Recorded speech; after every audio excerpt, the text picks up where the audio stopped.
மகளா இருக்கீங்க, மருமகளா இருக்கீங்க, டீச்சரா இருக்கீங்க, நர்ஸா இருக்கீங்க. இது ஆண்டவர் உங்களுக்கு கொடுத்த அழைப்பு. செருபாபேலுக்கு எப்படி ஒரு அழைப்பை, ஒரு தரிசனத்தை, ஒரு பொறுப்பை கொடுத்தாரோ அதே போல உங்களுக்கு ஒரு பொறுப்பை கொடுத்திருக்கிறார்.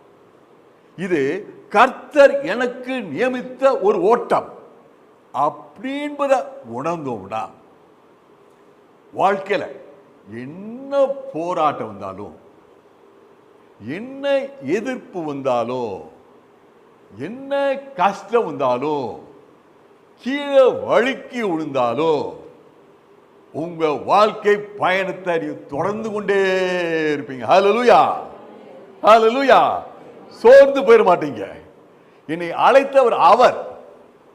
அவருடைய வல்லமை, அவருடைய பராக்கிரமம் என் வாழ்க்கையில, என் குடும்பத்தில், என் தொழில, என் ஆஸ்பத்திரியில, என் கட்டடத்தில், என்னுடைய ஸ்கூல்ல